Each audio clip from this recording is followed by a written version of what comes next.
होती है। क्या बलूचिस्तान में जो एक्टिविटी बढ़ी है, क्या पाकिस्तान और ईरान दोनों साइड जो परेशानियां बढ़नी शुरू हुई हैं उसके पीछे इजराइल है बलूचिस्तान में? जो बोलते हैं ना तुर्क का इक्का, सुना आपने? ये इजराइल का तुर्क का इक्का है बलूचिस्तान।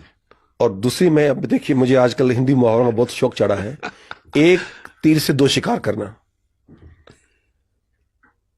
ये जग जाहिर है, पाकिस्तान भी जानता है और दुनिया भी जानती है। अगर ईरान को उन्होंने न्यूट्रलाइज कर दिया और वहां एक pro Israel pro American government को लेके आ गए, तो अगला टारगेट पाकिस्तान है।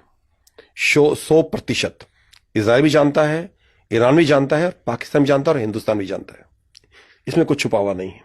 तो ये इंडिया इजराइल जो अलायंस भी हो रहा है, ये भी अरे सुने ना, अभी मिश्रा जी बलूचिस्तान के बारे में सुने। हाँ, अभी पहले, नहीं तो मैं भूल जाऊंगा मैं। ये जो हो रहा है, अब हिंदुस्तान ने अप्रोच किया है इजराइल को कि भाई BLA जो है, बलूचिस्तान लिबरेशन आर्मी, वो बहुत एक आजादी की लड़ाई लड़ रही है, अपने हकूक की लड़ाई लड़ रही है। उनका बहुत प्रोसिक्यूशन हो रहा है, बहुत अत्याचार हो रहे हैं, और हमें उनको सपोर्ट करना है। और बलोच जो हैं, ये सुन्नी मुसलमान है, ठीक है।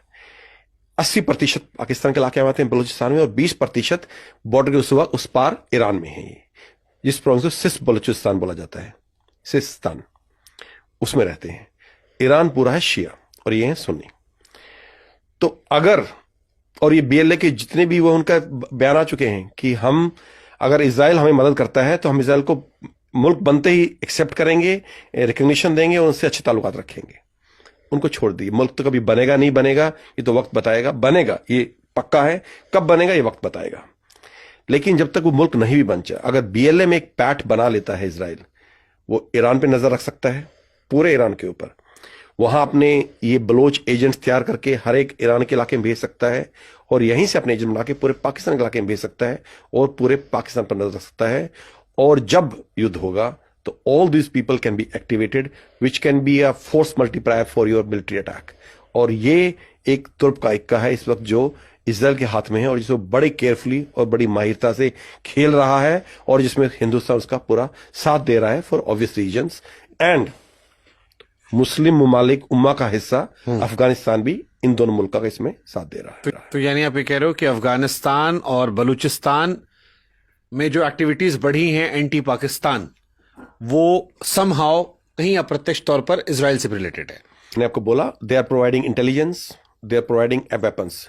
India is largely providing financial aid to BLA, even to TTP, Tehreek-e Taliban Pakistan. Tehreek-e Talib Pakistan. इन दोनों जो इदारे हैं, आपका BLA और TTP, इन दोनों को जो शरण दे रहा है, जो एक रिफ्यूज दे रहा है, टेरिटोरियल बेसिस प्रोवाइड कर रहा है, वो है अफगानिस्तान। उनको जमीन अफगानिस्तान दे रहा है, अपने मुल्क से उनको ऑपरेट करने की इजाजत दे रहा है, उनको एडमिनिस्ट्रेटिव सपोर्ट दे रहा है। पैसा हिंदुस्तान दे रहा है, और टेक्नोलॉजी इंटेलिजेंस वो इजराइल दे रहा है इस वक्त। और ये वहाँ सिचुएशन है। और जो दखलंदाजी है इजराइल की, जो उसका इंटरेस्ट है, वो लगातार is on the rise, and so is India's, and so is Afghanistan. तो यहाँ इन तीनों मुल्कों के इंटरेस्ट कन्वर्ज हो रहे हैं, और इन तीनों का टारगेट लार्जली पाकिस्तान है, कुछ हद तक ईरान है। इजराइल को पाकिस्तान से क्या दिक्कत है?